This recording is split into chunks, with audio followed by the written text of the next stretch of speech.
বাংলায় একটা কথা আছে, ঠেলার নাম বাওয়াজি। ঠেলা না খেলে জাতি ঠিক হয় না। আমার কাছে ভাল লাগছে বিষয়টা যে আজকে একটা নিউজ দিছিলাম, আপনাদের খেয়াল আছে নিশ্চয়ই, যে মার্কিন যুক্তরাষ্ট্র যে ইরানে অভিযান চালাবে খুব তীব্র এবং কি খুব দ্রুত, হয়তো আজকে রাত্রে বা কালকেই হবে, যাই হোক। তো এক্ষেত্রে দুইটা মুসলিম দেশ, আরব আমিরাত এবং জর্ডানের কিছু পেচকি আছে, এটা বহুত আগের কিছু ইতিহাস, এটা অনেক লম্বা চূড়া হয়ে যাবে, অন্য অনেকদিন বলবো। তবে আরব আমিরাতের তো এরকম কোনো চুক্তি নাই বা চিপাই পড়া নাই। কেন আরব আমিরাত হঠাৎ করে পেছন থেকে গোয়েন্দা তথ্য দিচ্ছে, লজিস্টিক সাপোর্ট দিচ্ছে, এমনকি আরো নাকি দিবে? তো এর মাঝখানে ইরান আজকে যে ঘোষণা দিয়েছে, সেই ঘোষণার পরপরই ইরানের ডরে হুট করে আরব আমিরাতের আবার আমেরিকার সাথে পল্টি। তবে এটা দৃশ্যত, ভেতরগত কিন্তু অন্য কিছু। কারণ আমরা আগেই বলছি যে আরব আমিরাত কিভাবে সাপোর্ট করবে, লজিস্টিক সাপোর্ট এবং গোয়েন্দা তথ্য যেটা দিয়ে অলরেডি করতেছে।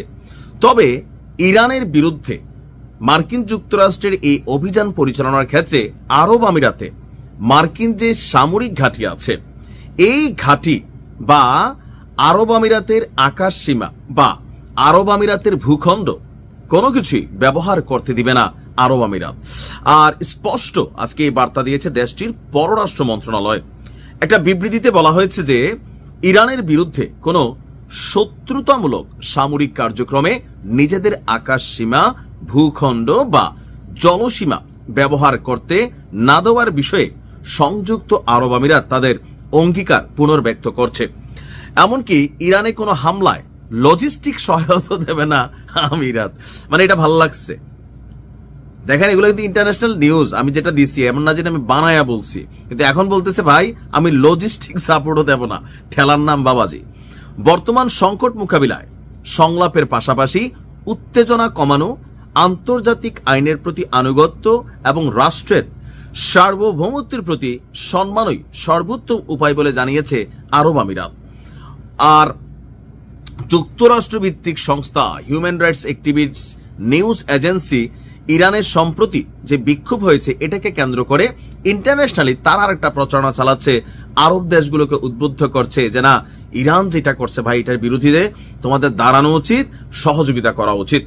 এখন আবুধাবি, আপনার এখানে একটা মার্কিন বিমান ঘাঁটি আছে, এটার নাম হচ্ছে আল ধাফরা।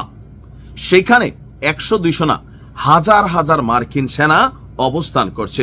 উপসাগরীয় অঞ্চলে যুক্তরাষ্ট্রের একাধিক সামরিক স্থাপনার মধ্যে আপনার আরব আমিরাতে এই শক্ত ঘাঁটিটি।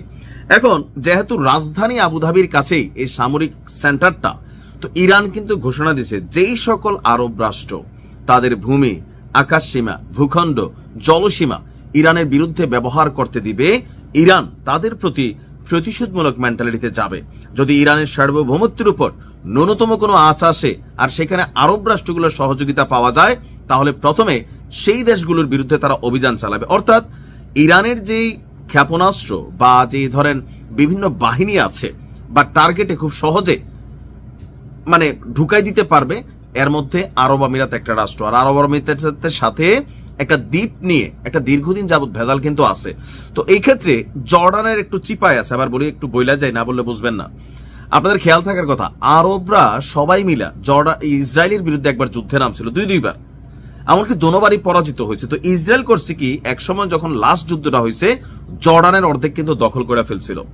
তো ওই সময় আন্তর্জাতিক শক্তিগুলোর মধ্যে একটা পারস্পরিক আলোচনার পরে জর্ডানের সাথে ইসরায়েলের একটা চুক্তিপত্র হয় যে জর্ডান ইন ফিউচার কখনোই ইসরায়েলের বিরুদ্ধে অবস্থান নেবে না। এগুলার কারণে জর্ডান থেকে ইসরায়েল পিছু হটছিল না, তো জর্ডানও কিন্তু দখল করে ফেলছিল ইসরায়েল। এমনকি তাদের আকাশ সীমা দিয়া যদি কোনো দেশ আক্রমণ চালায় ইসরায়েলের উপর, তারা প্রতিহত করতে হবে। এখানে জর্ডান একটু চিপায় পড়ে রয়েছে। তবে তারা কি চিপা থেকে চাইলে বের হইতে পারে না? পারে, কিন্তু বের হয়ে যাইবে কই? বিশ্ব যারা শাসন করতেছে তাদের সাথেই তো সবাই বন্ধুত্ব রাখে। তো যাই হোক, আরব আমিরাত যদি শুধরায় যায় ভালো, না হলে খেলা হবে।